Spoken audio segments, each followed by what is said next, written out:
প্রাচীন জমানার কথা যে মস্করের একটা বড় এবং মশহুর শহর বসরায় একজন সওদাগর থাকত যার নাম ছিল ইউসুফ ইবনে আহমদ।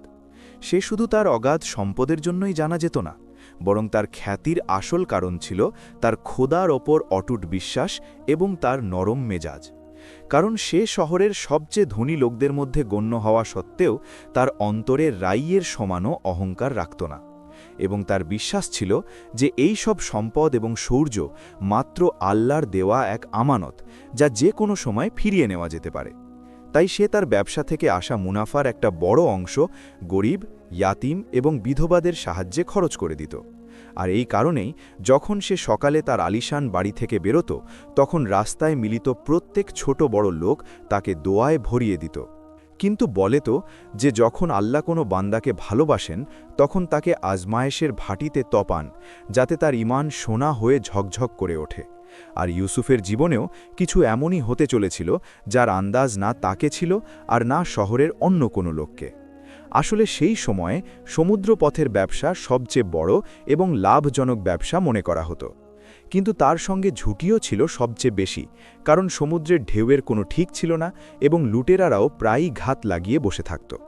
কিন্তু ইউসুফ একটা বড় সিদ্ধান্ত নিল যে সে তার এখন পর্যন্ত সবচেয়ে বড় ব্যবসায়িক কাফেলা তৈরি করবে, যাতে সে তার সব জমা পুঁজি লাগিয়ে দেবে, যাতে সেই যাত্রা থেকে হওয়া লাভ দিয়ে সে শহরে একটা বড় মাদ্রাসা এবং মুসাফিরখানা বানাতে পারে, যেখানে ক্ষুধার্ততে খাবার এবং জ্ঞান পিপাসুকে মুক্ত শিক্ষা মিলতে পারে। যখন এই খবর পুরো বসরায় ছড়িয়ে পড়ল, তখন লোকদের মধ্যে চাঞ্চল্য শুরু হয়ে গেল এবং সবাই অবাক হল যে ইউসুফ এত বড় ঝুঁকি কেন নিচ্ছে। এমনকি তার সবচেয়ে পুরনো প্রতিদ্বন্দ্বী এবং শত্রু, যার নাম ছিল কাসিম এবং যে তার কৃপণতা এবং ধূর্ত স্বভাবের জন্য মশহুর ছিল, সেই ইউসুফের কাছে এসে বিদ্রূপের হাসি দিয়ে বলল, হে ইউসুফ, মনে হচ্ছে তোমার বুদ্ধির ওপর পর্দা পড়ে গেছে যে তুমি তোমার সব সম্পদ কাঠের কয়েকটা জাহাজের হাতে ছেড়ে দিচ্ছ। যদি সমুদ্র একটু করবট বদলায় বা হাওয়ার দিক বদলে যায়, তাহলে তুমি কোথাও কারো থাকবে না, আর তোমার এই তাবাক্কুল ধুলোয় মিশে যাবে। কাসিমের এই বিষাক্ত কথা শুনে ইউসুফের চেহারায় একটুও ভাঁজ পড়ল না, বরং সে বড় শান্ত এবং স্থির লহজায় জবাব দিল, হে কাসিম, তুমি সম্পদ বাঁচানোর চিন্তা করো, আর আমি তার সঠিক জায়গায় পৌঁছানোর। আমার সওদা সমুদ্রের ঢেউয়ের সঙ্গে নয়, বরং তার সঙ্গে যিনি সমুদ্রকে সৃষ্টি করেছেন। যদি আমার কপালে বরবাদি লেখা থাকে, তাহলে আমি আমার বাড়ির মজবুত দেওয়ালের মধ্যেও নিরাপদ থাকব না। আর যদি সেই পরওয়ারদিগার আমার হেফাজতের দায়িত্ব নেন, তাহলে ঝড়ের মাঝেও আমার কাফেলা তীরে পৌঁছে যাবে। ইউসুফের এই কথা শুনে কাসিম ঘৃণায় মুখ ফিরিয়ে বিড়বিড় করতে করতে চলে গেল, যে সময়ই বলবে কার ভরসা যেতে। আসলে ইউসুফের অন্তর ভিতরে ভিতরে একটু ঘাবড়েছিল, কারণ এটা মানুষের স্বভাব, কিন্তু সে তার ঘাবড়ে যাওয়াকে তার ঈমানের নিচে চাপা দিত।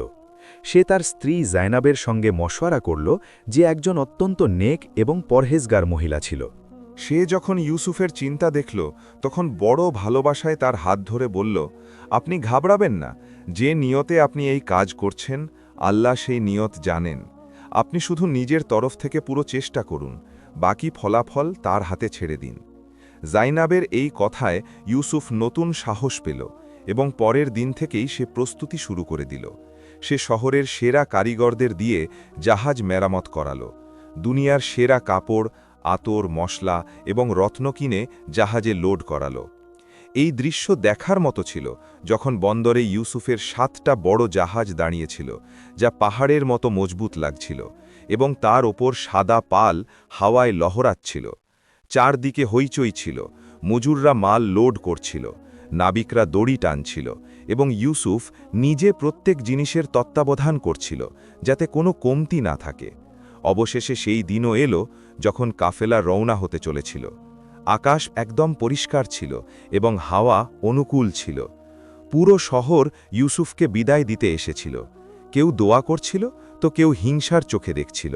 ইউসুফ জাহাজের কাপ্তান, যার নাম ছিল হামজা, এবং যে সমুদ্রের পুরানো খেলোয়াড় মনে করা হতো, তার সঙ্গে শেষবার কথা বলল এবং জিজ্ঞাসা করল, হামজা, সবকিছু প্রস্তুত আছে তো? আমরা কতদিনে ফিরে আসব?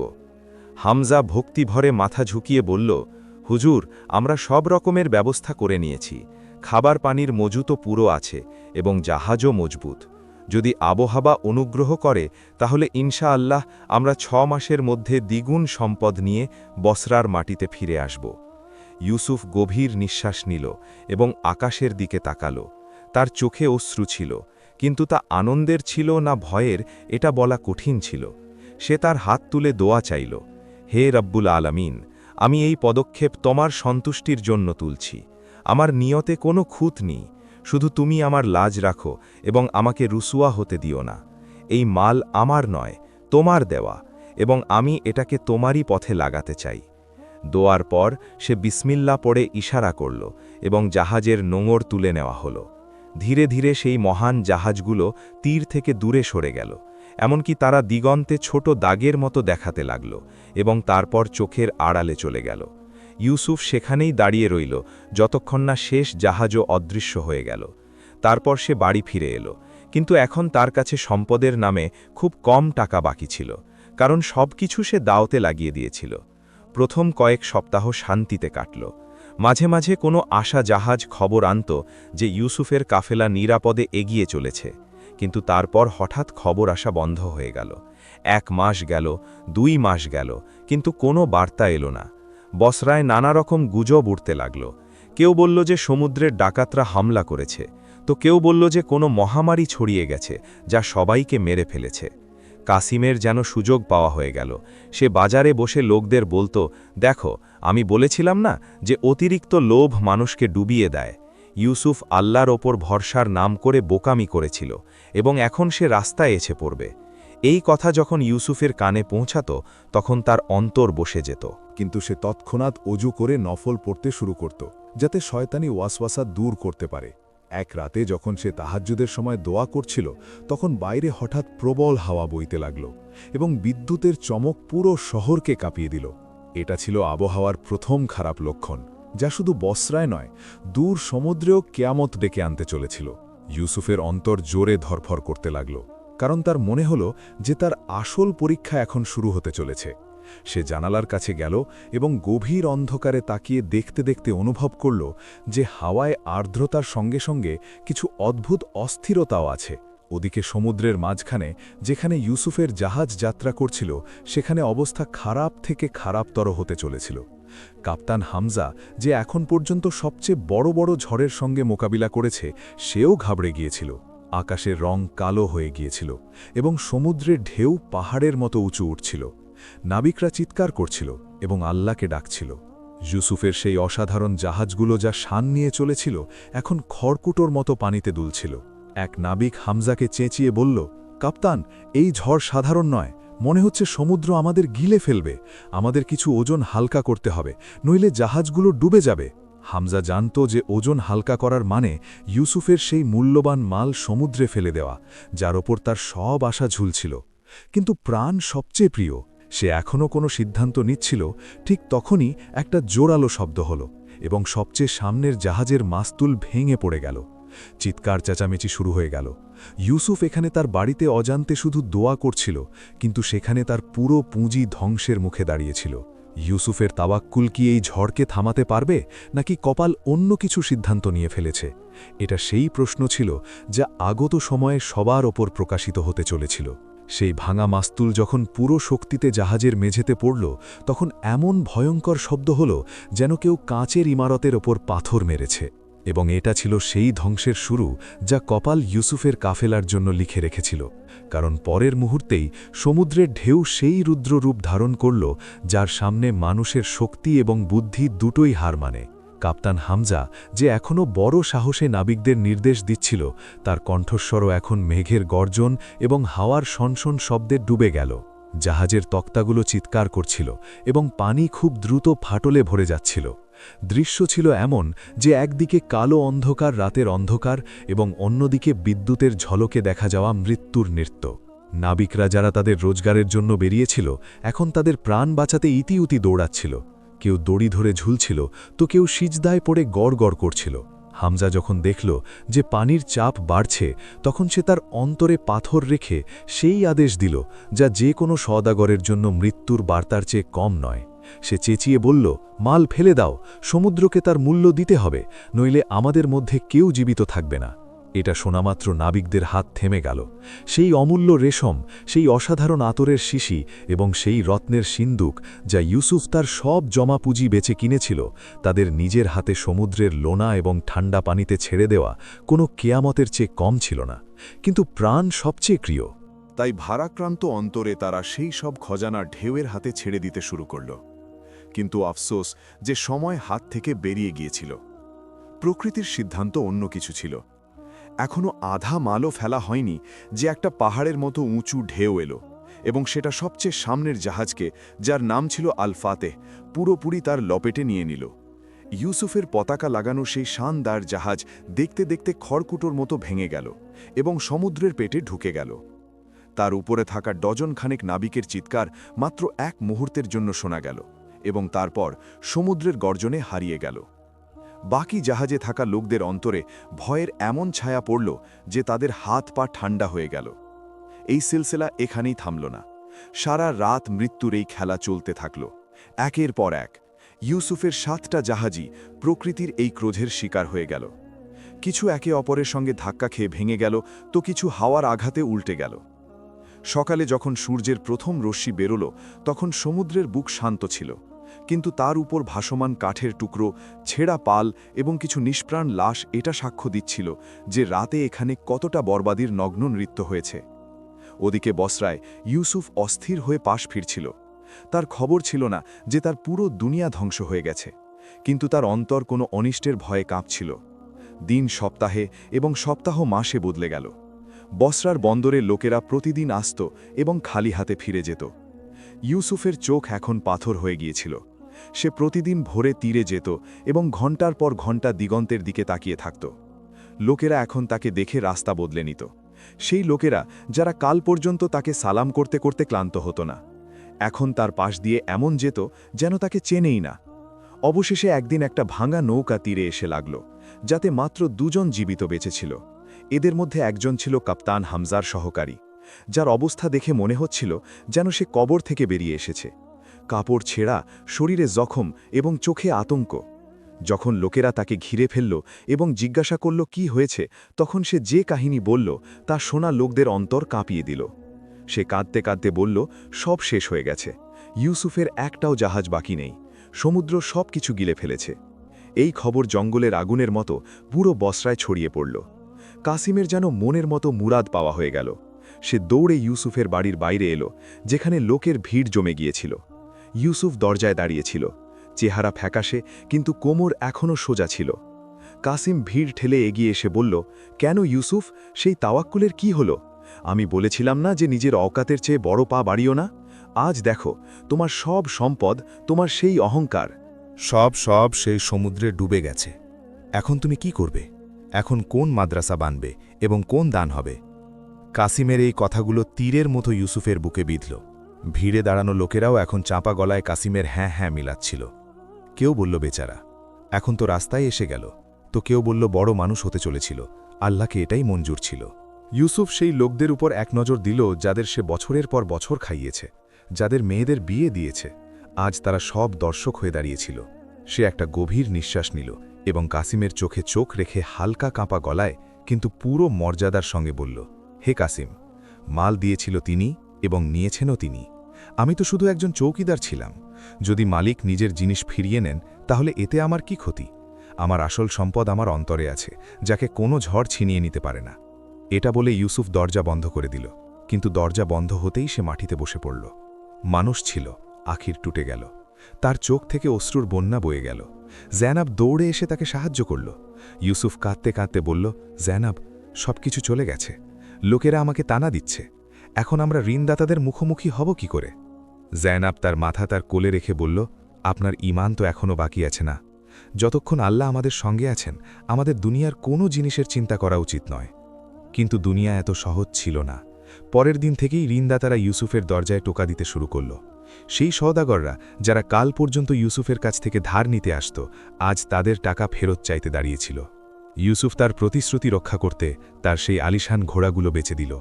তারপর বাড়ির জিনিসপত্র বিক্রি হতে লাগল। কার্পেট, বাসন, এমনকি স্ত্রীর গয়নাও বিক্রি হয়ে গেল।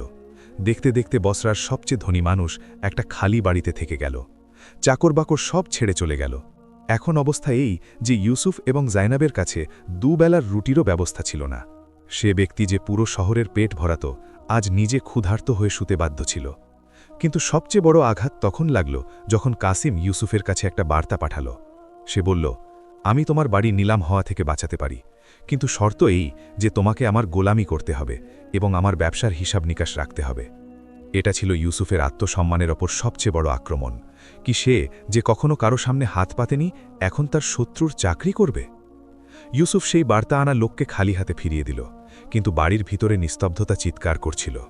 রান্নাঘরের চুলা ঠান্ডা পড়েছিল এবং বাইরে লোকেরা তার নামে মাটি লেপছিল।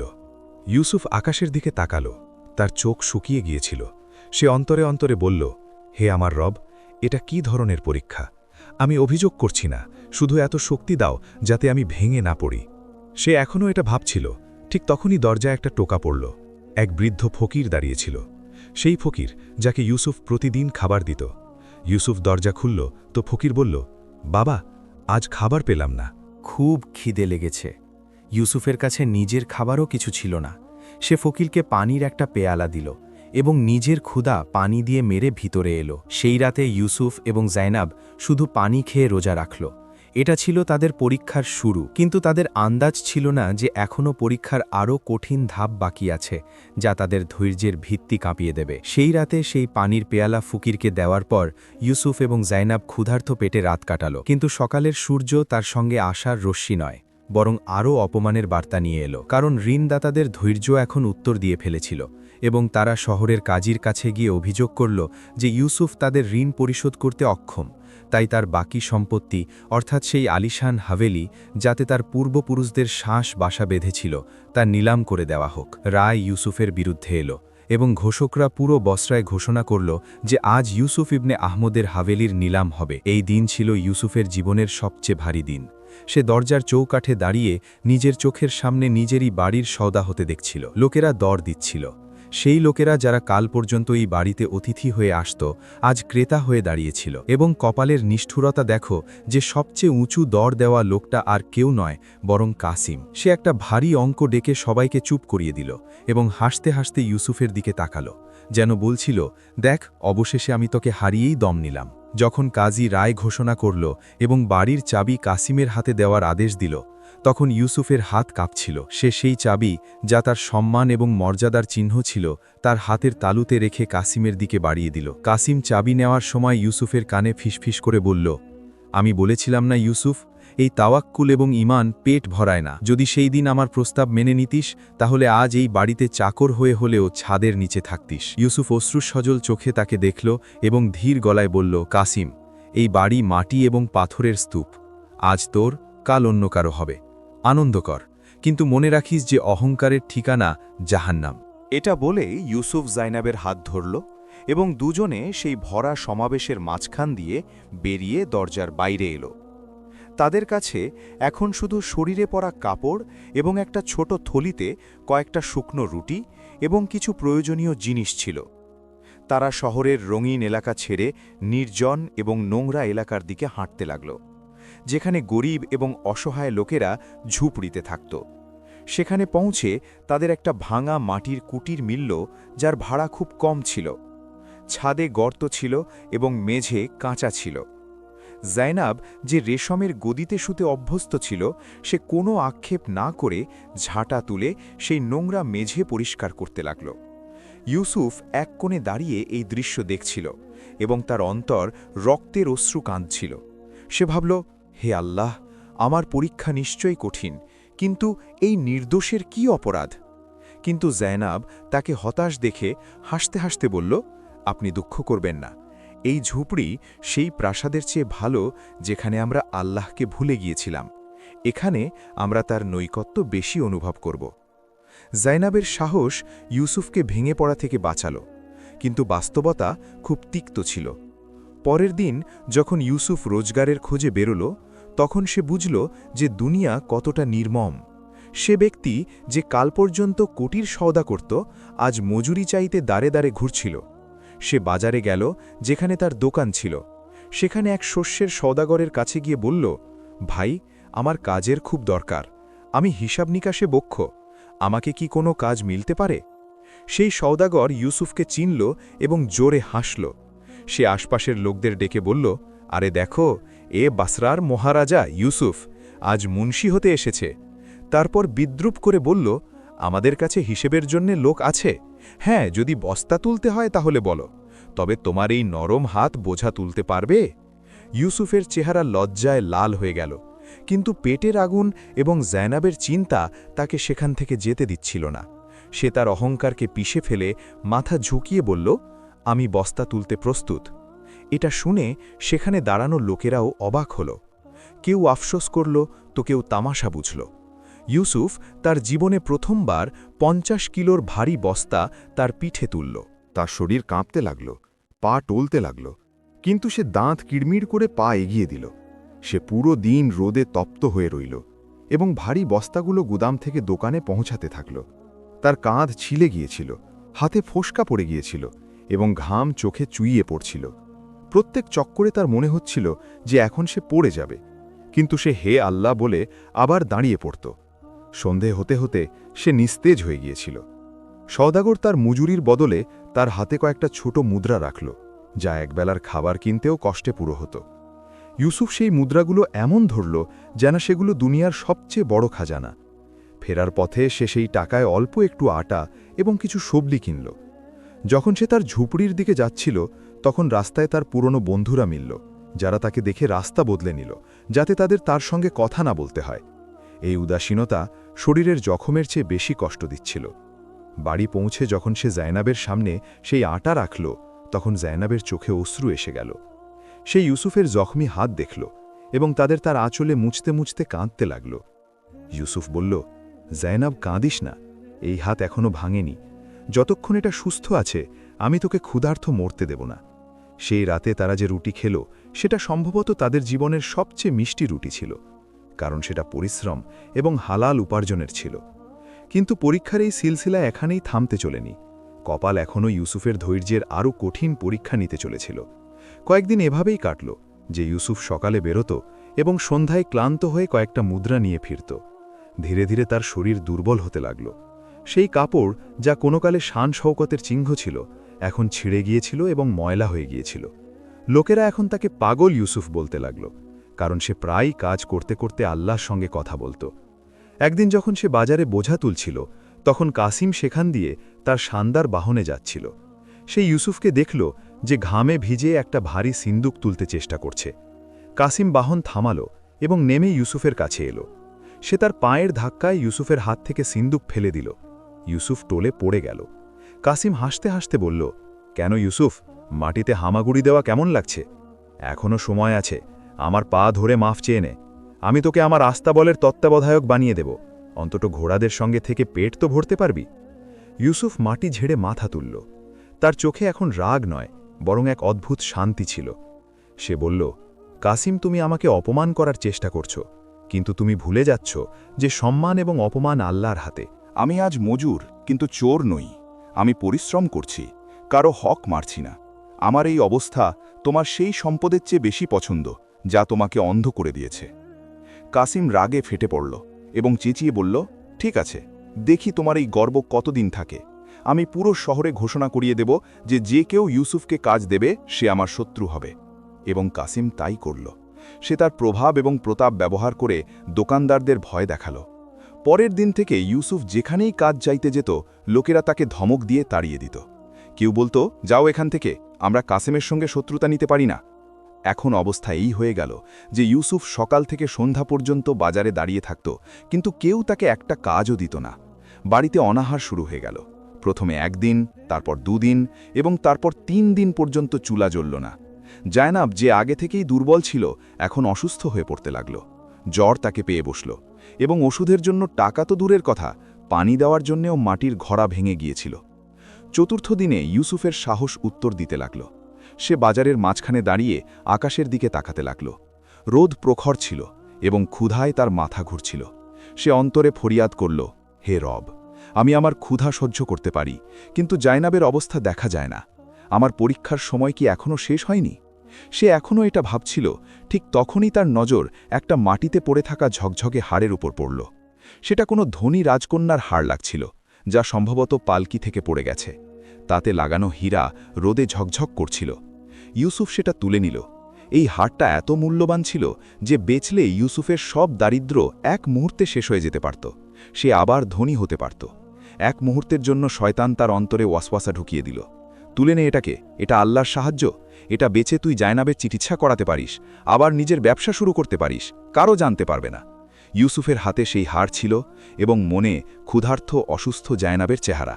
এটা ছিল ঈমান এবং অসহায়ত্বের সবচেয়ে বড় যুদ্ধ। সে মুষ্টি শক্ত করে বন্ধ করল এবং তার চোখ বন্ধ করল। কি সে এই হাড় বেচে দেবে, নাকি এটাকে তার মালিকের কাছে পৌঁছে দেবে? এই সিদ্ধান্ত তার কপালের নতুন দিক নির্ধারণ করতে চলেছিল। সেই হীরের হাড় ইউসুফের নোংরা হাতের তালুতে রোদে এমন ঝকঝক করছিল যেন কয়লার খনিতে হঠাৎ আলো ফুটে উঠেছে, এবং সেই এক মুহূর্তে ইউসুফের মনে কিয়ামতের শোরগোল চলছিল। শয়তান তৎক্ষণাৎ আক্রমণ করল এবং তার ক্ষুধার্ত পেট এবং অসুস্থ স্ত্রীর অসহায়ত্বের ওয়াস্তা দিয়ে বলল, ইউসুফ, দেখ, এটা কোনো কাকতলীয় নয়, এটা তোর রবের তরফ থেকে সাহায্য। তুই ধৈর্য ধরেছিস এবং এটা তার পুরস্কার।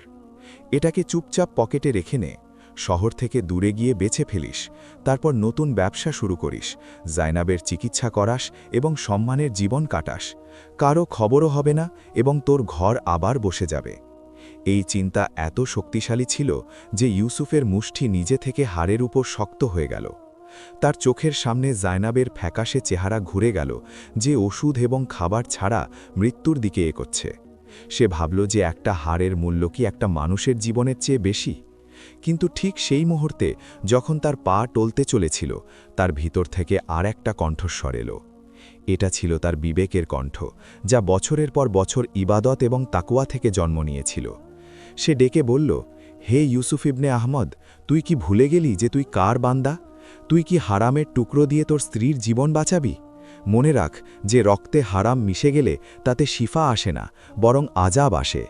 যদি এই হাড় তোর নয়, তাহলে এটা তোর জন্য আগুনের অঙ্গার। তুই কি তোর পেটে আগুন ভরবি? এই কসমকস এত তীব্র ছিল যে ইউসুফের কপালে ঘামের ফোঁটা ফুটে উঠল। সে বাজারের মাঝে দাঁড়িয়ে কাঁপছিল। লোকেরা তাকে ধাক্কা দিয়ে যাচ্ছিল, কিন্তু সে নিজেরই যুদ্ধ লড়ছিল। অবশেষে সে একটা গভীর নিঃশ্বাস নিল এবং তার চোখ খুলল। তার চোখে এখন লোভের ঝকঝকে নয়, বরং ঈমানের আলো ছিল। সে অন্তরে অন্তরে বলল, হে আল্লাহ, আমার ক্ষুধা তোমার দেওয়া এবং আমার পরীক্ষাও তোমার তরফ থেকে, কিন্তু আমি আমার আখেরাতের সওদা কয়েকটা মুদ্রার জন্য করব না। আমি মরে যাব, কিন্তু খেয়ানত করব না। এই সিদ্ধান্ত করতেই তার অন্তর থেকে বোঝা নেমে গেল। সে হাড়টা তার থলিতে লুকিয়ে রাখল, যাতে কারো নজর না পড়ে। এখন প্রশ্ন ছিল যে এর মালিক কে? সে এদিক ওদিক তাকাচ্ছিল। ঠিক তখনই বাজারের এক কোণ থেকে ঢাকের শব্দ শোনা গেল। এক ঘোষক উঁচু গলায় চেঁচিয়ে বলছিল, শোনো শোনো, শহরের অতিথি এবং মশহুর সওদাগার শেখ আবদুল্লার একটা মূল্যবান হার বাজারে কোথাও পড়ে গেছে। যে কেউ এটা খুঁজে এনে দেবে তাকে 500 সোনার দিনার পুরস্কার দেওয়া হবে। শোনো শোনো, 500 সোনার দিনার, এই অঙ্কটা এত বড় ছিল যে ইউসুফ শুধু তার পুরনো বাড়ি ফিরে কিনতে পারত না, বরং কাসিমের চেয়েও বড় ব্যবসা শুরু করতে পারত। ভিড় ঘোষককে ঘিরে ফেলল। সবাই আফসোস করছিল যে কাশ সেই হার তাদের মিলত। ইউসুফ ভিড় ঠেলে এগিয়ে গেল এবং ঘোষকের কাছে গিয়ে ঘির গলায় বলল, ভাই, সেই হার আমার কাছে আছে, আমাকে শেখ আবদুল্লার কাছে নিয়ে চলো। ঘোষক ইউসুফের ছেঁড়া কাপড় এবং দুর্বল শরীরকে ঘৃণায় দেখল এবং বলল, সর পিছনে, পাগল হয়েছ কি? তোর মতো ভিখারির কাছে সেই রাজকীয় হার কোথা থেকে আসবে? নিশ্চয়ই তুই পুরস্কারের লোভে মিথ্যে বলছিস। ইউসুফ রাগ গিলে বড় ধৈর্যের সঙ্গে বলল, আমার ভাই, আমি মিথ্যে বলছি না, তুমি আমাকে শেখের কাছে নিয়ে চলো। যদি হার সেই না হয় তাহলে যে শাস্তি চাও দিয়ে দিও। ঘোষক ভাবল, চলো শেখের কাছে নিয়ে যাই, যদি মিথ্যে হয় তাহলে শেখ নিজেই এর চামড়া তুলে নেবেন। সে ইউসুফকে নিয়ে শহরের সবচেয়ে বড় সরাইখানায় পৌঁছল, যেখানে শেখ আবদুল্লাহ অবস্থান করছিলেন। তিনি সত্যিই একজন মহাধনী সওদাগার লাগছিলেন। কার্পেটে বসে হুক্কা টানছিলেন এবং তার চারপাশে খাদেমরা দাঁড়িয়েছিল।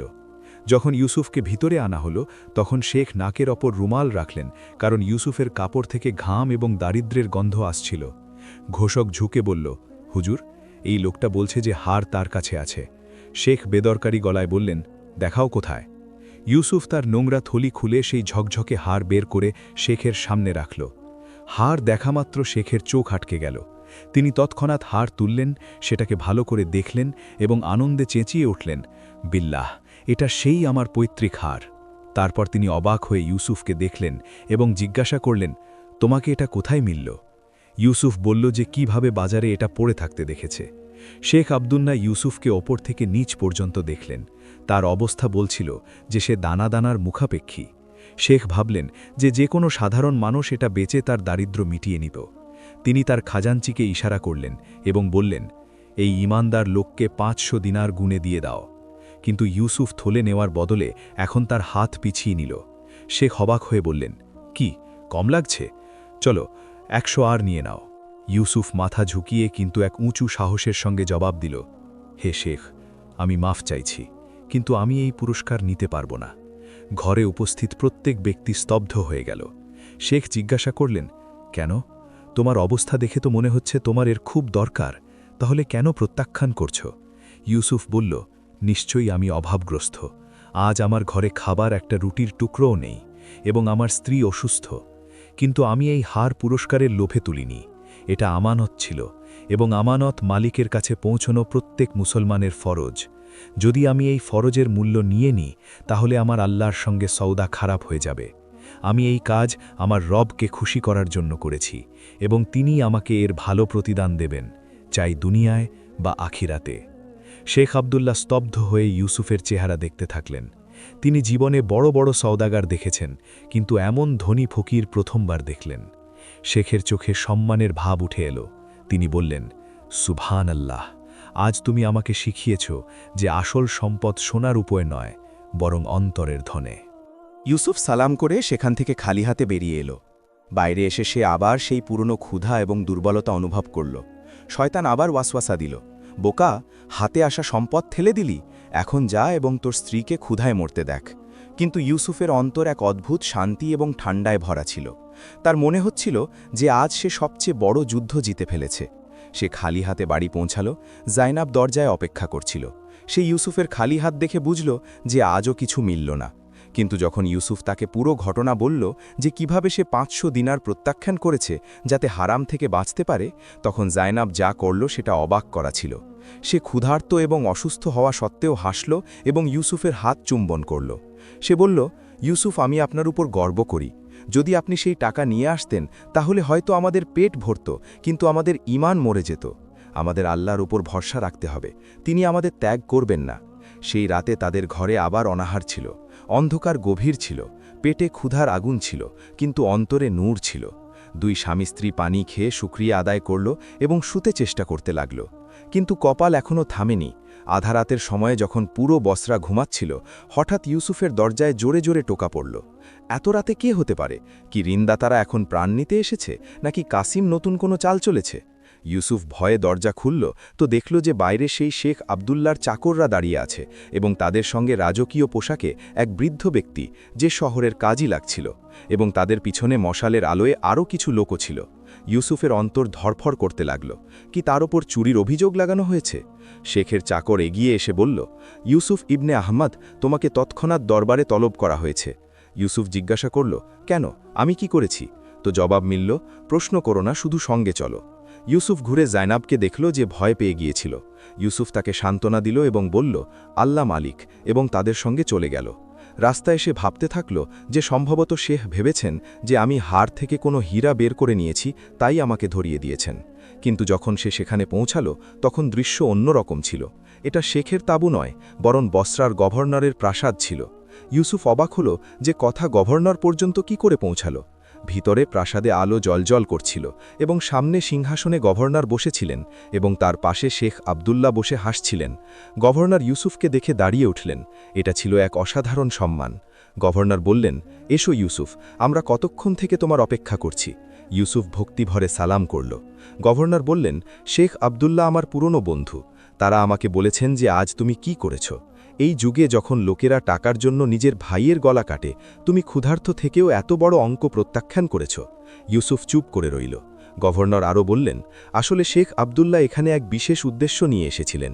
তিনি সমুদ্রপথের ব্যবসার কারণে, এবং সুলতান তাকে আদেশ দিয়েছিলেন যে বসরায় এমন কোনো ব্যক্তিকে খুঁজে বের করো যে সবচেয়ে বেশি ঈমানদার এবং আল্লাহর ওপর ভরসা রাখে, যাতে তাকে রাজকীয় খজানা এবং ব্যবসার নতুন তত্ত্বাবধায়ক বানানো যায়। কাসিম এই পদ পাবার জন্য অনেক চেষ্টা করেছিল, কিন্তু শেখ বলেছিলেন যে আমি ততক্ষণ কাউকে বেছে নেব না যতক্ষণ না আমি নিজে তাকে পরীক্ষা করি। ইউসুফ শুনে হতভাগ হয়ে গেল। তো কি সেই হার পড়ে যাওয়া শুধু কাকতালীয় নয়, বরং এক পরীক্ষা ছিল? শেখ আবদুল্লাহ এগিয়ে এসে ইউসুফের কাঁধে হাত রাখলেন এবং বললেন, ইউসুফ, আমি সেই হার ইচ্ছাকৃতভাবে ফেলেছিলাম এবং ঘোষণা করিয়েছিলাম। আমি দেখতে চেয়েছিলাম যে কে এটা আনে এবং কি করে। তুমি সেই আগুনের ভাটি থেকে সোনা হয়ে বেরিয়ে এসেছ।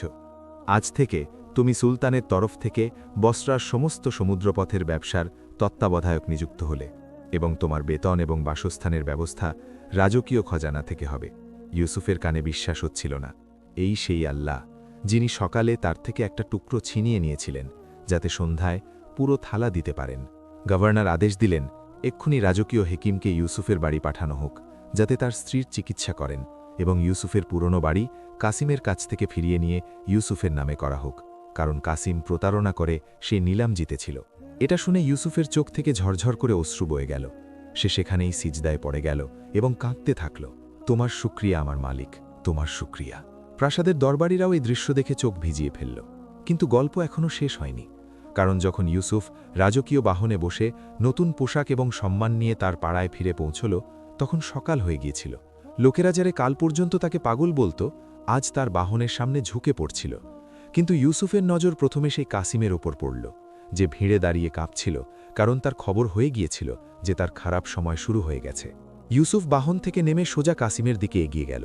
লোকেরা ভাবল যে আজ ইউসুফ তার পুরনো শত্রুর থেকে তার এক এক অশ্রুর হিসেব নেবে।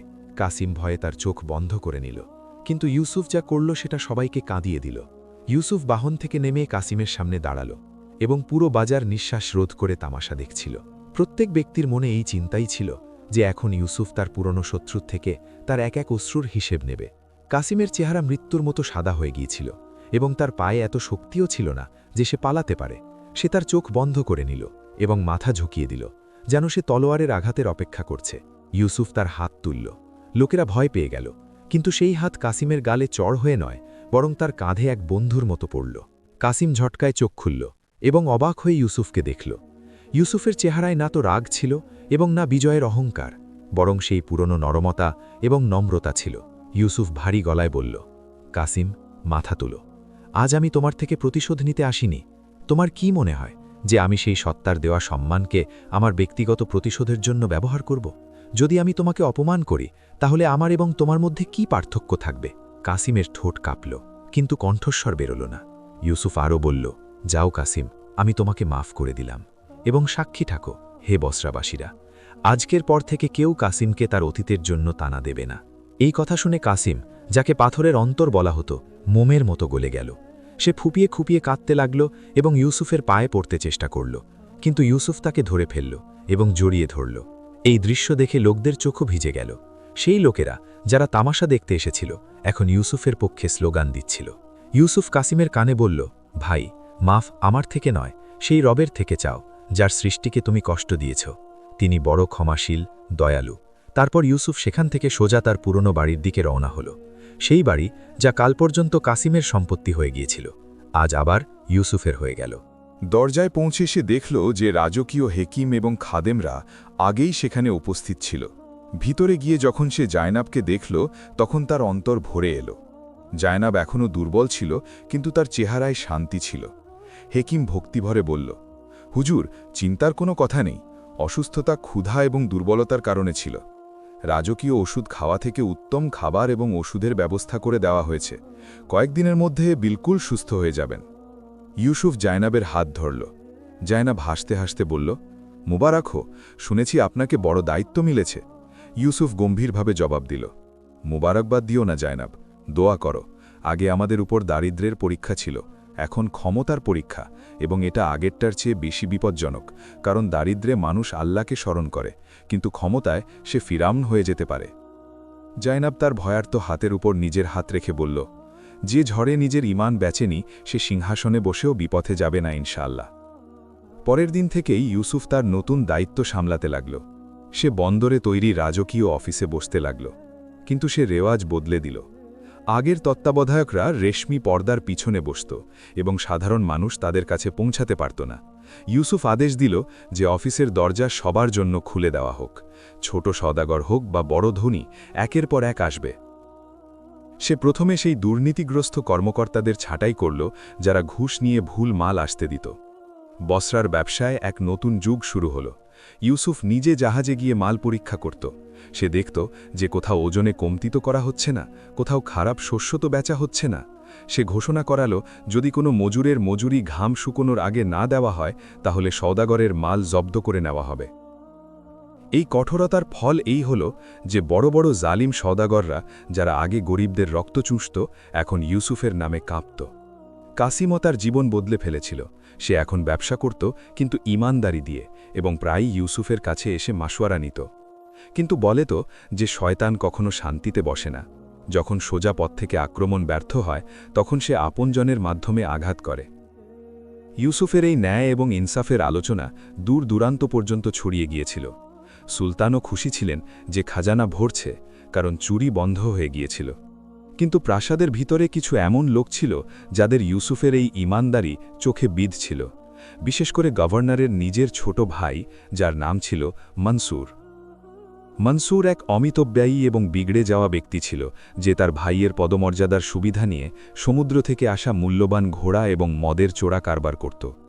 আগের তত্ত্বাবধায়করা তাকে ভয় পেত এবং তার মাল বিনা পরীক্ষায় যেতে দিত। কিন্তু একদিন দুপুরের সময় যখন রোদ প্রখর ছিল, বন্দরে হইচই পড়ে গেল। ইউসুফ জানালা থেকে দেখল যে কিছু সিপাহী এক জাহাজ থেকে নামা মাল জব্দ করছে এবং সেখানে দাঁড়ানো এক ব্যক্তি তাদের গালি দিচ্ছে।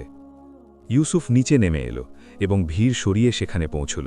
সেই ব্যক্তি আর কেউ নয়, মনসুর ছিল। সে রাগে চেঁচিয়ে বলছিল, তোমাদের সাহস কি করে হলো আমার পথ আটকানোর? জানো না আমি গভর্নরের ভাই? এখনই তোমাদের সবার উর্দি খুলিয়ে দেব। সিপাহীরা ভয় পেয়ে গিয়েছিল। ইউসুফ এগিয়ে এসে বলল, কি সমস্যা? সিপাহী ভয় ভয় বলল, হুজুর, এই সিন্ধুকে মদ আছে, যা বসরায় আনা নিষিদ্ধ। কিন্তু এই সাহেব বলছেন যে এটা রাজকীয় খজানার মাল। ইউসুফ মনসুরের দিকে তাকালো।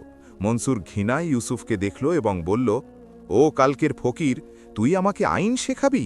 এটা আমার মাল, সরা তোর কুকুরদের, নইলে পরিণাম খারাপ হবে। এটা ইউসুফের জন্য এক নতুন এবং বড় পরীক্ষা ছিল।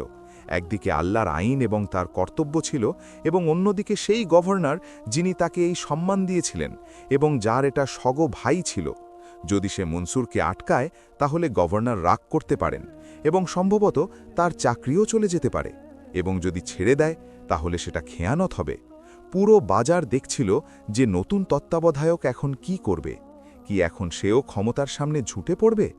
ইউসুফ বড় শান্তিতে মনসুরের চোখে চোখ রেখে এবং উঁচু গলায় যাতে সবাই শুনতে পায় বলল, মনসুর সাহেব, আপনি গভর্নরের ভাই, তাই আপনার সম্মান মাথায়, কিন্তু এই আইন আমার তৈরি নয়, বরং সুলতান এবং শরীয়তের, এবং আইনের নজরে গভর্নরের ভাই এবং এক সাধারণ মজুর সমান। তারপর সে সিপাহীদের আদেশ দিল, এই হারাম মাল এখনই সমুদ্রে বাহিয়ে দাও এবং মনসুর সাহেবকে সম্মানের সঙ্গে তাদের বাড়ি পৌঁছে দাও। যদি তারা আটকাতে চেষ্টা করেন তাহলে তাদের গ্রেপ্তার করে নাও। এটা শোনামাত্র মনসুর রাগে পাগল হয়ে গেল। সে তার তলোয়ার বের করে ফেলল এবং ইউসুফের ওপর আক্রমণ করতে ছুটে এলো। লোকেরা চেঁচিয়ে উঠল, কিন্তু ইউসুফ তার জায়গা থেকে নড়ল না। সে শুধু আল্লাহর নাম নিল। ঠিক তখনই একটা তীর হাওয়া চিড়ে এসে মনসুরের তলোয়ারে লাগল। তলোয়ার তার হাত থেকে ছুটে গেল। সবাই ঘুরে দেখল তো সেখানে নিজে গভর্নর তার দলবল নিয়ে দাঁড়িয়েছিলেন, কিন্তু গভর্নরের চেহারার রাগে লাল ছিল। এখন প্রশ্ন এই ছিল যে এই রাগ ইউসুফের ওপর ছিল না তার নিজের ভাইয়ের ওপর। ইউসুফের অন্তর জোরে ধরফর করছিল। কি আজ তার ইমানদারি তাকে ডুবিয়ে দেবে? গভর্নর ঘোড়া থেকে নেমে দ্রুত ইউসুফের দিকে এগিয়ে এলো। মনসুর চেঁচিয়ে বলল, ভাইজান, দেখুন এই 2 টাকার লোকটা আমার অপমান করেছে, এর মাথা কেটে ফেলুন। গভর্নর ইউসুফের একদম কাছে এলো। পরিবেশে নিস্তব্ধতা ছিল, এবং তারপর গভর্নর যা করল তা সবাইকে অবাক করে দিল। সে তার তলোয়ার বের করল, কিন্তু গল্পে এখনও এক গভীর মোড় আসার বাকি ছিল, কারণ মনসুরের শত্রুতা শুধু ধমকি পর্যন্ত সীমাবদ্ধ থাকার ছিল না। সে এমন এক সাজিশ বুনতে চলেছিল যা ইউসুফকে শুধু তার পদ থেকে সরিয়ে দিতে পারত না, বরং তার প্রাণও নিতে পারত। এবং এবার শত্রু সামনে নয়, বরং পর্দার পিছনে ছিল। গভর্নর যখন তার মন থেকে সেই ঝকঝকে তলোয়ার বের করল, তখন সেখানে দাঁড়ানো প্রত্যেক ব্যক্তির শ্বাস আটকে গেল। মনসুরের চেহারায় এক শয়তানি হাসি ছিল যে এখন ইউসুফের মাথা ধর থেকে আলাদা হবে। কিন্তু পরের মুহূর্তেই দৃশ্য বদলে গেল। গভর্নর তলোয়ারের ধার ইউসুফের গলায় রাখার বদলে তার সগো ভাই মনসুরের গলায় রেখে দিল। মনসুরের চোখ ভয়ে ফেটে গেল এবং তার হাসি গায়েব হয়ে গেল। গভর্নর গর্জন করে বললেন, লজ্জা পাওয়া উচিত তোর মনসুর, তুই আমার ভাই হয়েও আমারই সম্মান মাটিতে মিশিয়ে দিচ্ছিস। এই ব্যক্তি ইউসুফ সত্য বলছে। সুলতানের আইন সবার জন্য সমান, চাই সে গভর্নরের ভাই হোক বা কোনো মজুর। গভর্নর রাগে তলোয়ার আবার মনে ঢুকিয়ে দিলেন এবং আদেশ দিলেন, এই হারাম মাল এখনই সমুদ্রে ফেলে দেওয়া হোক এবং মনসুরকে এখান থেকে নিয়ে যাও, তার আগে যে আমি ভুলে যাই যে এটা আমার মায়ের ছেলে। মনসুর সেখান থেকে চলে তো গেল, কিন্তু যেতে যেতে সে ইউসুফকে এমন এক বিষাক্ত দৃষ্টিতে দেখল যাতে হাজারো সাপের বিষ ভরা ছিল। তার চোখে স্পষ্ট লেখা ছিল যে যুদ্ধ এখনও শুরু হয়েছে। সে সেখান থেকে বেরিয়ে সোজা তার গোপন ঠিকানায় পৌঁছল, যেখানে তার খারাপ সঙ্গী এবং চাটুকাররা উপস্থিত ছিল। মনসুর রাগে পাগল হয়ে যাচ্ছিল। সে মদের পেয়ালা দেওয়ালে ছুঁড়ে মারল এবং চেঁচিয়ে বলল, সেই 2 কোটির ইউসুফের এত সাহস যে সে ভরা বাজারে আমার অপমান করে এবং আমার ভাইও তার জাদুতে পড়ে গেছে। আমার চাই ইউসুফের মাথা, কিন্তু এমন নয়, আমি তাকে এমন কষ্ট দেব যে সে মৃত্যুরও ভিক্ষা চাইবে। তার এক সঙ্গী, যে স্বভাবে খুব ধূর্ত ছিল, বলল, হুজুর, ইউসুফকে মারা সহজ নয়। সে এখন জনতার হিরো হয়ে গেছে এবং গভর্নরেরও প্রিয়। যদি আমরা তাকে মারি তাহলে লোকেরা বিদ্রোহ করবে। আমাদের এমন কিছু করতে হবে যাতে গভর্নর নিজের হাতে তাকে ফাঁসি দেয়। মনসুর জিজ্ঞাসা করল, সেটা কি করে হবে? সেই ব্যক্তি তো ফেরেশতা হয়ে ঘুরে বেড়ায়। সঙ্গী নোংরা হাসতে হাসতে বলল, প্রত্যেক ফেরেশতার ডানা কাটা যায় যদি তার উপর রাষ্ট্রদ্রোহিতার দাগ লাগিয়ে দেওয়া যায়। ভাবুন, যদি সুলতান জানতে পারেন যে ইউসুফ শত্রু দেশের বাদশাকে গোপন খবর বেচছে এবং রাজকীয় খাজানা থেকে চুরি করছে। মনসুরের চোখ ঝকঝক করে উঠল। এই পরিকল্পনা শয়তানি ছিল, কিন্তু কার্যকর ছিল। সে তৎক্ষণাৎ এক জাল চিঠি তৈরি করালো, যার উপর শত্রু দেশের মোহর ছিল এবং তাতে লেখা ছিল যে, ইউসুফ, তোমার পাঠানো নকশা আমাদের হাতে এসেছে, এটা নাও তোমার পুরস্কার। তারপর মনসুর রাজকীয় খাজানার কিছু চুরি করা আশরাফি এক থলিতে ভরল। এখন সমস্যা এই ছিল যে এসব ইউসুফের অফিসে কি করে রাখা যাবে।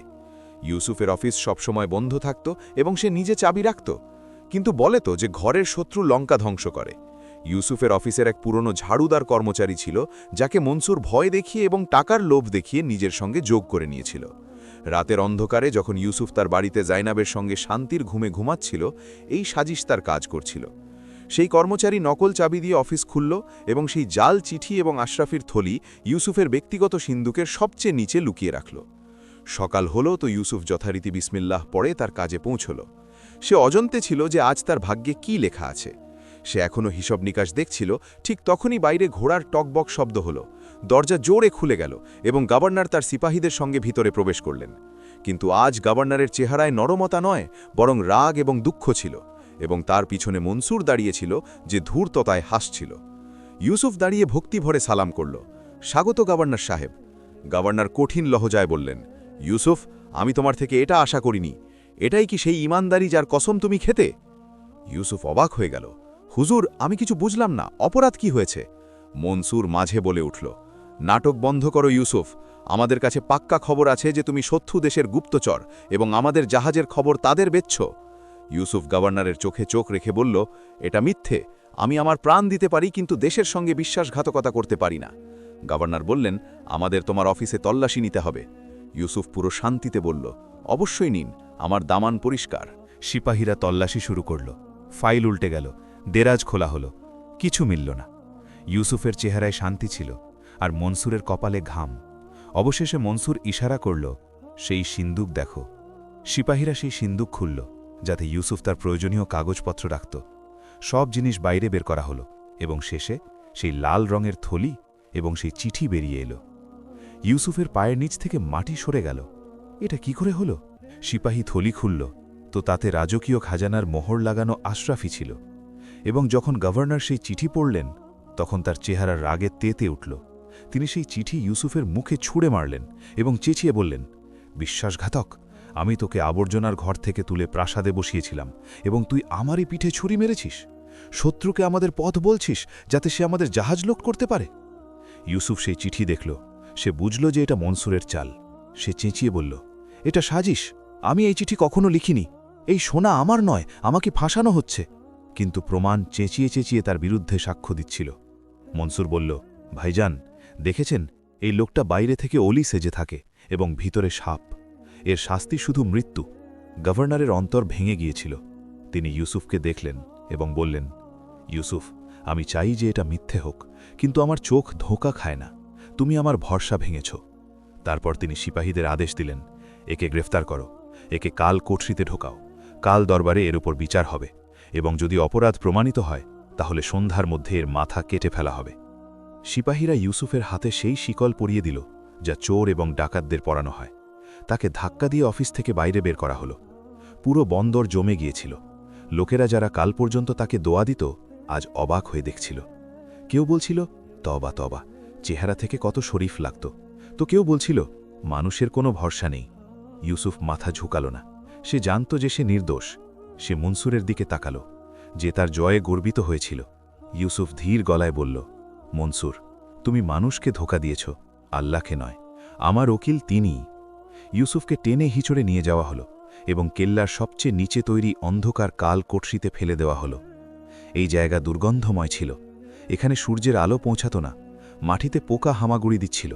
ইউসুফ অন্ধকারে একা রয়ে গেল। বাইরে তার সম্মান, তার পদ সব শেষ হয়ে গিয়েছিল, এবং বাড়িতে জাইনাব একা ছিল, যাকে সম্ভবত এখনও খবরও হয়নি যে তার স্বামীকে রাষ্ট্রদ্রোহী ঘোষণা করা হয়েছে। ইউসুফ তার চোখ বন্ধ করল। অশ্রু তার গালে বয়ে গেল। সে বলল, হে রব, আগে তুমি সম্পদ নিয়েছিলে, আমি ধৈর্য করেছিলাম। তারপর তুমি ক্ষুধা দিয়েছিলে, আমি ধৈর্য করেছিলাম। তারপর তুমি সম্মান দিয়েছিলে, আমি শুকরিয়া করেছিলাম। এবং আজ তুমি আমার উপর এই অভিযোগ লাগিয়েছ।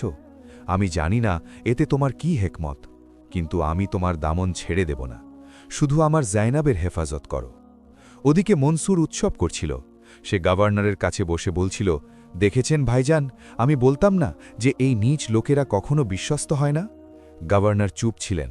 তার অন্তর এখনও মানতে প্রস্তুত ছিল না, কিন্তু প্রমাণ সামনে ছিল। রাত গভীর হতে লাগল।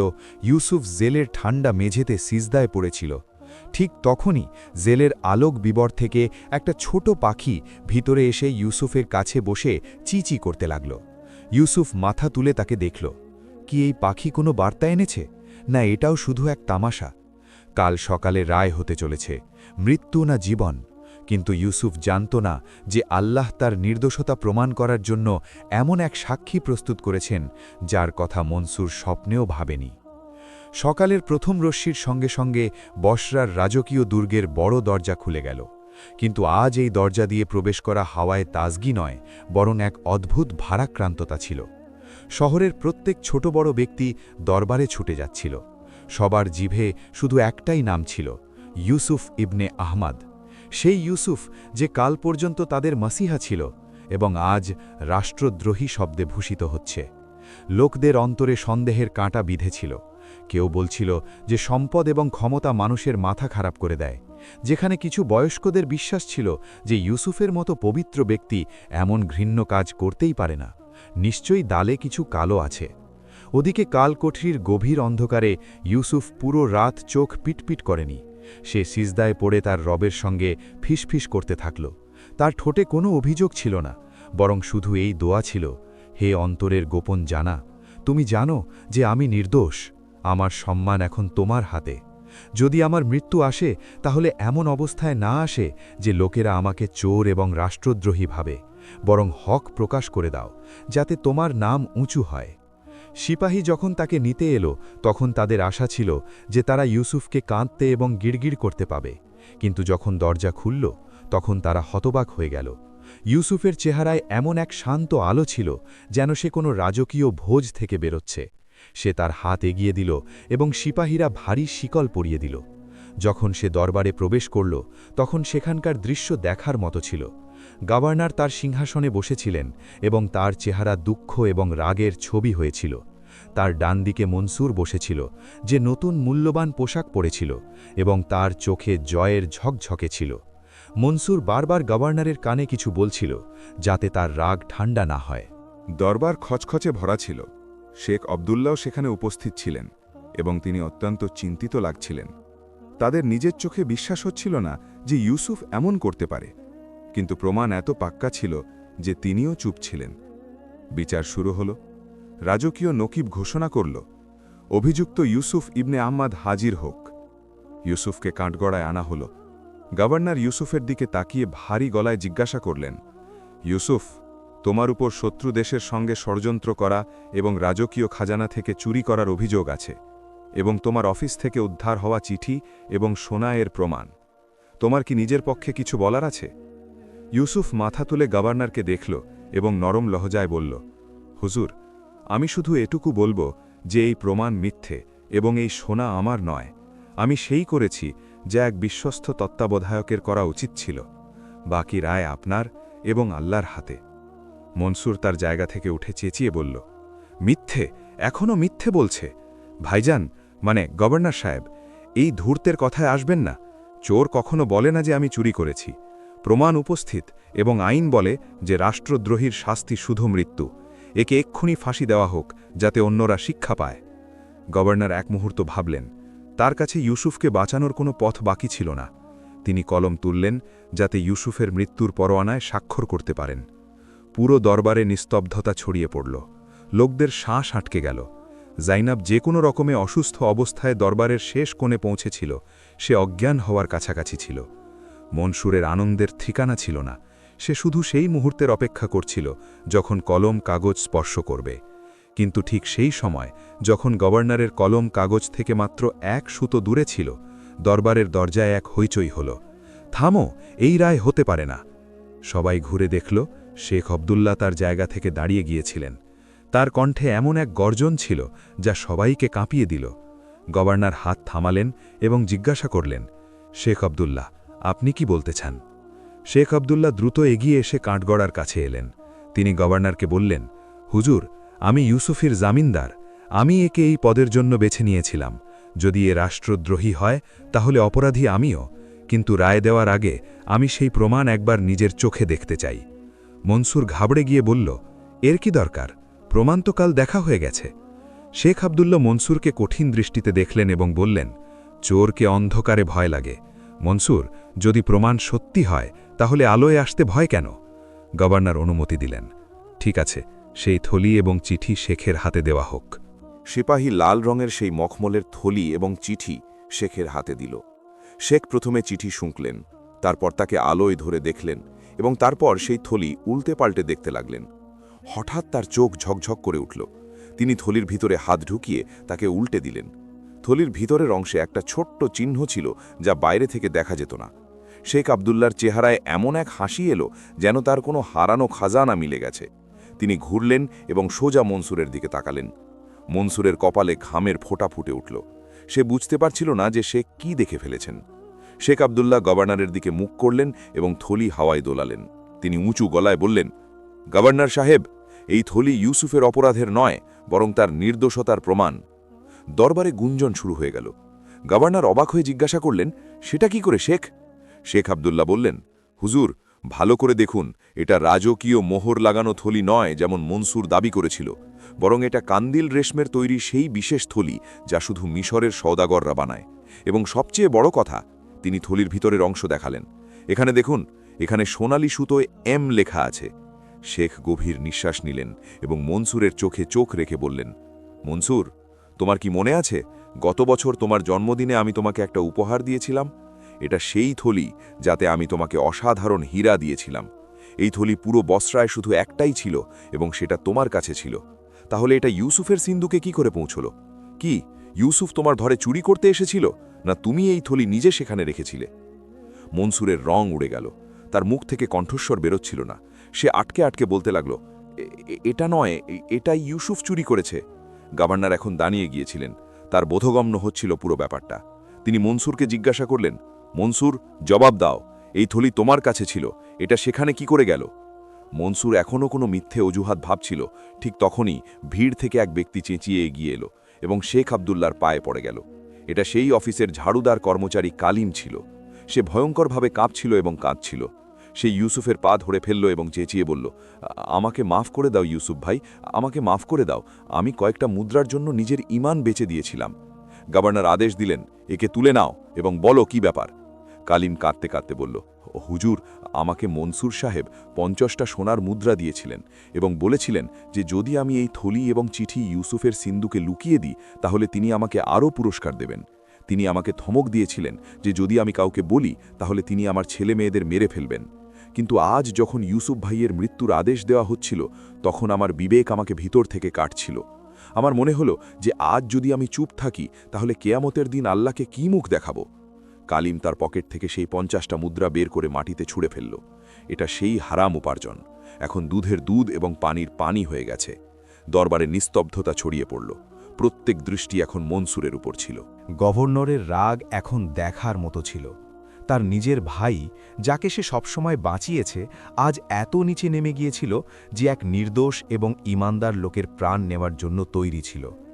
গভর্নর ধীরে ধীরে সিংহাসন থেকে নেমে মনসুরের কাছে পা বাড়াতে লাগলেন। মনসুর পিছিয়ে যেতে লাগল।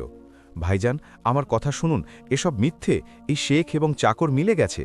গভর্নর এক জোরালো চড় মনসুরের মুখে মারলেন, যার শব্দ পুরো দরবারে গুঞ্জায়িত হল। মনসুর টোলে মাটিতে পড়ে গেল। গভর্নর গর্জে উঠে বললেন, চুপ কর দুর্ভাগা, তুই শুধু এক নির্দোষের ওপর অভিযোগ লাগাসনি, বরং আমার রক্তকেও নোংরা করেছিস।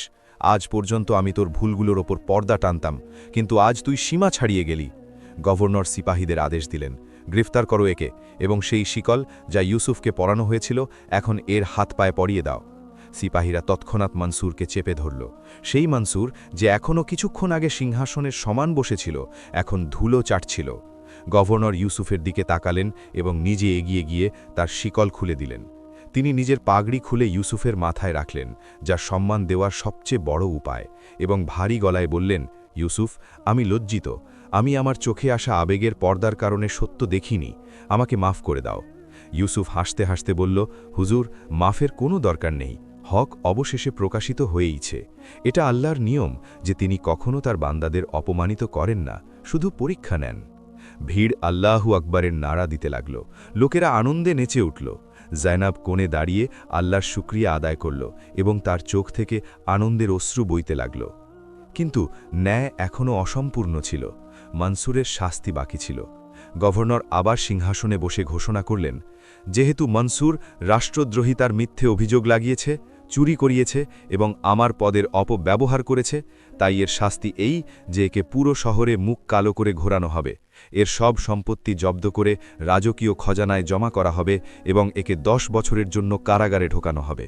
মনসুর গিড়গিড় করতে থাকল, মাফ চাইতে থাকল, কিন্তু আজ কেউ তার কথা শোনার ছিল না। তাকে টেনে হিঁচড়ে নিয়ে যাওয়া হলো।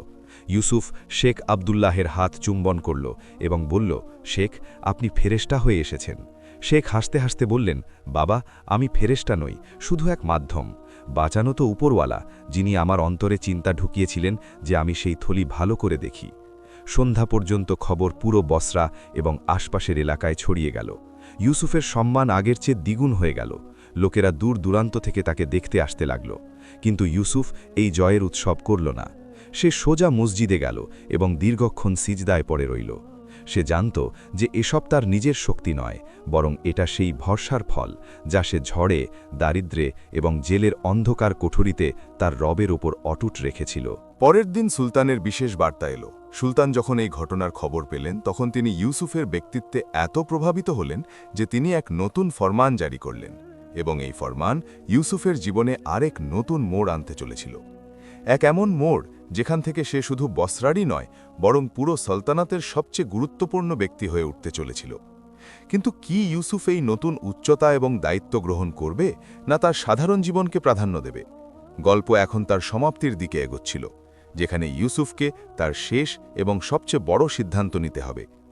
বসরার হাওয়ায় এখন সেই ভয়ার্ত নিস্তব্ধতা ছিল না যা গত কয়েকদিন ধরে ছড়িয়েছিল, বরং এখন বাতাসে এক উৎসবের পরিবেশ ছিল।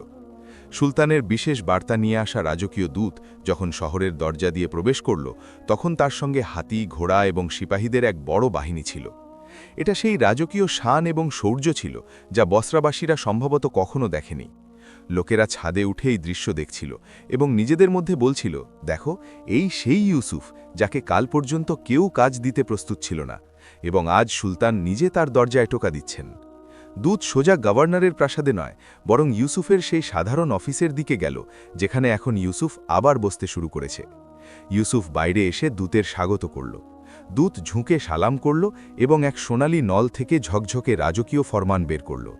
সে উঁচু গলায় পড়তে শুরু করল, সুলতানুল হিন্দের হুকুমে আমরা ইউসুফ ইবনে আহমদের ইমানদারি, ধৈর্য এবং তাদের উঁচু চরিত্রের প্রশংসা করি। যেভাবে তিনি দারিদ্র্য এবং অভিযোগের ঝড়েও নিজের ইমানের দামন ছেড়ে দেননি, সে এটা প্রমাণ যে তিনি এক মহান ব্যক্তি। তাই আমরা সুলতান এই আদেশ দিচ্ছি যে ইউসুফকে তৎক্ষণাৎ রাজধানীতে ডাকা হোক, যাতে তাকে পুরো সালতানাতের ওজিরে আজম এবং খাজানার রক্ষক নিযুক্ত করা যায়। আজ থেকে বসরার ছোট দায়িত্ব শেষ, এখন পুরো দেশের বাগডোর ইউসুফের হাতে হবে। এটা শুনে ভিড়ে আল্লাহু আকবরের নারা দিতে লাগল। গভর্নর, যিনি সেখানে দাঁড়িয়েছিলেন, তিনি এগিয়ে এসে ইউসুফকে মোবারকবাদ দিলেন এবং বললেন, ইউসুফ, এটা তো তোমার কল্পনাতেও ছিল না। ওজিরে আজম, এর মানে বোঝো? সুলতানের পর সবচেয়ে ক্ষমতাধর ব্যক্তি তুমি। পুরো সালতানাত তোমার ইশারায় চলবে। এখন তোমাকে বসরার এই সংকীর্ণ গলিতে থাকার দরকার নেই, তুমি রাজকীয় প্রাসাদে থাকবে। ইউসুফ চুপ করে দাঁড়িয়ে রইল। তার চেহারায় সেই আনন্দ ছিল না যা লোকেরা আশা করছিল, বরং এক গভীর চিন্তা ছিল। সে ওজিরে আজম হতে পারত, দুনিয়ার সব সম্পদ এবং ক্ষমতা তার পায়ের কাছে হতো। সে সেই লোকদের থেকেও হিসাব নিতে পারত যারা কখনো তাকে কষ্ট দিয়েছে। কিন্তু ইউসুফের অন্তরে অন্য কিছু চলছিল। সে দূতকে বলল, আমাকে ভাবার জন্যে এক রাতের সময় দরকার। দূত অবাক হল যে এত বড় পদ এবং ভাবার সময়। কিন্তু ইউসুফের সম্মান এত ছিল যে সে বলল, যেমন আপনার ইচ্ছা। সেই রাতে ইউসুফ তার বাড়ির ছাদে বসে আকাশের তারা দেখছিল। জাইনাব তার কাছে এসে বলল, আপনি চিন্তিত লাগছেন। লোকেরা তো আনন্দে পাগল যে তাদের ইউসুফ এখন উজির হবে। ইউসুফ জাইনাবের দিকে তাকিয়ে হাসতে হাসতে বলল, জাইনাব, মনে আছে যখন আমাদের জাহাজ ডুবেছিল তখন আমাদের কাছে কিছু বাকি ছিল না, আর আজ যখন সব কিছু মিলছে তখন আমার আবার সেই ভয় লাগছে। জাইনাব জিজ্ঞাসা করল, কি ভয়? ইউসুফ বলল, ক্ষমতা এবং সিংহাসনের নেশা মদের চেয়ে বিপজ্জনক। ওজিরে আজম হয়ে আমি হয়তো ন্যায় করতে পারব, কিন্তু সেই খেদমত করতে পারব না যা আমি করতে চাই। সেখানে প্রাসাদের ষড়যন্ত্রে, রাজনীতির খেলায় আমার এই শান্তি কোথাও হারিয়ে যাবে। আমি ভুলে যাব যে ক্ষুধা কি হয়, কারণ সেখানে থালায় হাজারো খাবার হবে। আমি ভুলে যাব যে গরিবীর আহ কি হয়, কারণ সেখানে শুধু চাটুকার থাকবে। জায়নাব বড় মনোযোগ দিয়ে তার কথা শুনল এবং বলল, তাহলে আপনি কি চান? কি আপনি এই প্রস্তাব প্রত্যাখ্যান করবেন? সুলতান রাগও করতে পারেন। ইউসুফ বলল, জায়নাব, মনে আছে যখন আমি প্রথম কাফেলা রওনা করেছিলাম তখন আমার নিয়ত কি ছিল? আমি বসরায় এক মাদ্রাসা এবং মুসাফিরখানা বানাতে চেয়েছিলাম, যেখানে ইয়াতিম এবং অসহায় লোকেরা থাকতে পারে। সেই স্বপ্ন ঝড়ে ডুবে গিয়েছিল, কিন্তু আজ আল্লাহ আমাকে সেই শক্তি দিয়েছেন যে আমি তা পূরণ করতে পারি। যদি আমি ওজির হয়ে চলে যাই তাহলে সেই স্বপ্ন অসম্পূর্ণ থেকে যাবে। সকাল হল, দরবার আবার সাজানো হল। দূত জবাব নিতে অধৈর্য ছিল। ইউসুফ এগিয়ে গেল এবং বড় ভক্তিভরে বলল, সুলতানের পাঠানো দূত, আমার আকাকে বলো যে ইউসুফ তার এই সম্মান বৃদ্ধির জন্য জীবনভর কৃতজ্ঞ থাকবে, কিন্তু আমি এই পদ গ্রহণ করতে পারব না। নিস্তব্ধতা ছড়িয়ে পড়ল। লোকেরা অবাক হয়ে একে অপরকে দেখতে লাগল। গভর্নর ভয় পেয়ে বললেন, ইউসুফ, সচেতন তো আছো? সুলতানের আদেশ অমান্য করছ। ইউসুফ আরও বলল, আমি অমান্য করছি না, শুধু আমার অনুরোধ রাখছি। আমি এক সওদাগর এবং এখন এক খাদেম, আমার রাজনীতি জানা নেই। যদি সুলতান আমার ওপর খুশি হন তাহলে আমাকে ওজির বানানোর বদলে শুধু এত অনুমতি দিন যে আমি বসরায় থেকে সেই খাজানার ব্যবহার জনতার কল্যাণে করতে পারি। আমার সলতানাত নয়, খেদমাত চাই। আমি এখানে থেকে সেই কাজ করতে চাই যা অন্তরগুলোকে যুক্ত করে। শাসন করা আমার উদ্দেশ্য নয়। দূত ফিরে গেল এবং যখন সুলতান ইউসুফের এই জবাব শুনলেন তখন বলা হয় যে সুলতানের চোখে অশ্রু এসে গেল। তিনি বললেন, আমরা আজ পর্যন্ত লোকদের সিংহাসনের জন্য লড়তে দেখেছি। প্রথমবার কাউকে দেখলাম যে সিংহাসনকে লাথি মেরে খিদমত চাইছে। সুলতান নতুন ফরমান পাঠালেন। ইউসুফের কথা মেনে নেওয়া হল। সে বসরায় থেকে যা চায় করুক। রাজকীয় খাজানা তার জন্য খোলা এবং সে কারো কাছে জবাবদিহি করবে না আল্লাহ ছাড়া। তাহলে আর কি? ইউসুফ সেই কাজ শুরু করল যার স্বপ্ন সে বছরের পর বছর দেখেছে। বসরার মাঝখানে এক মহান ইমারতের ভিত্তি স্থাপন করা হল। কিন্তু এবার ইউসুফ নিজের পিঠে ইট তুলল। সে মজুরদের সঙ্গে বসে খাবার খেত। কেউ তাকে দেখে বলতে পারত না যে এ শহরের সবচেয়ে বড় তত্ত্বাবধায়ক। ধীরে ধীরে সেখানে এক আলিশান মাদ্রাসা এবং এক খুব বড় মুসাফিরখানা তৈরি হয়ে গেল, যেখানে হাজারো তালিবে ইলম মুক্ত শিক্ষা লাভ করত এবং যে কোনো মুসাফির বা গরিব সেখানে এলে তাকে সম্মানের সঙ্গে খাবার এবং থাকার জায়গা মিলত। ইউসুফ সেখানে এক হাসপাতালও বানালো, যেখানে জৈনাব নিজে অসুস্থ মহিলাদের দেখভাল করত। সময় কেটে গেল, বছর দশকে বদলে গেল। ইউসুফের চুল সাদা হয়ে গেল, কোমর একটু ঝুঁকে গেল, কিন্তু চেহারার নূর আরও বেড়ে গেল। সে এখন বাবা ইউসুফ নামে পরিচিত হতো। কাসিম, যে এখন তার সবচেয়ে গভীর বন্ধু হয়ে গিয়েছিল, সেও বুড়ো হয়ে গিয়েছিল এবং প্রায়ই মসজিদের উঠোনে বসে ইউসুফের সঙ্গে পুরনো দিন স্মরণ করত। এক সন্ধ্যায় যখন সূর্য ডুবছিল, এক যুবক সওদাগর ইউসুফের কাছে এলো। সেই যুবক খুব অস্থির লাগছিল। সে ইউসুফকে বলল, বাবা, আমি ধ্বংস হয়ে গেছি, আমার জাহাজ ডুবে গেছে, আমার সব কিছু শেষ হয়ে গেছে। আমি আল্লাহর কাছে অনেক দোয়া করেছিলাম, তবু আমার ক্ষতি হয়েছে। এখন আমার ঈমান টলছে। আমার মনে হয় আল্লাহ আমার কথা শোনেন না। ইউসুফ সেই যুবককে তার কাছে বসালো। তার চোখে সেই পুরনো ঝকঝকে ছিল। সে হাসতে হাসতে বলল, বাবা, তোমার মনে হয় জাহাজের ডোবা তোমার ধ্বংস? আমাকে দেখো। ইউসুফ তার হাত ছড়ালো যেখানে সেই বিশাল মাদ্রাসা এবং হাজারো সুখী লোক দেখা যাচ্ছিল। এক সময় ছিল যখন আমারও সবকিছু সমুদ্র গিলে নিয়েছিল। আমিও রাস্তায় এসে গিয়েছিলাম। লোকেরা আমাকে পাগল বলতো, আমাকে চোর বলা হয়েছিল, কাল কোঠরিতে ঢোকানো হয়েছিল। যদি আমার জাহাজ না ডুবত, তাহলে সম্ভবত আমি আজও এক সাধারণ সওদাগর হতাম, যে শুধু নিজের খাজানা ভরতে ব্যস্ত থাকত। আমার জাহাজ ডুবেছিল যাতে আমি এই মাদ্রাসা বানাতে পারি। আমার সম্পদ গিয়েছিল যাতে আমি আসল সম্পদ অর্থাৎ ধৈর্য লাভ করতে পারি। ইউসুফ সেই যুবকের কাঁধে হাত রেখে সেই শেষ কথা বলল, যাই পুরো গল্পের সারাংশ। শোনো বাবা, আল্লাহর উপর ভরসা এটা নয় যে তিনি তোমার চাওয়া মতো করবেন, বরং তাবাক্কুল এটা যে তুমি রাজি হয়ে যাও সেই সিদ্ধান্তে যা তিনি তোমার জন্য করেন। যখন তিনি তোমার থেকে কিছু ছিনিয়ে নেন, তাহলে এজন্য নয় যে তিনি তোমাকে কষ্ট দিতে চান, বরং এজন্য যে তোমার হাত খালি হয়, যাতে তিনি তাকে কোনো ভালো জিনিস দিয়ে ভরতে পারেন। আমার জাহাজ ডোবেনি, বরং সেটা ছিল আমার মুক্তির নৌকা।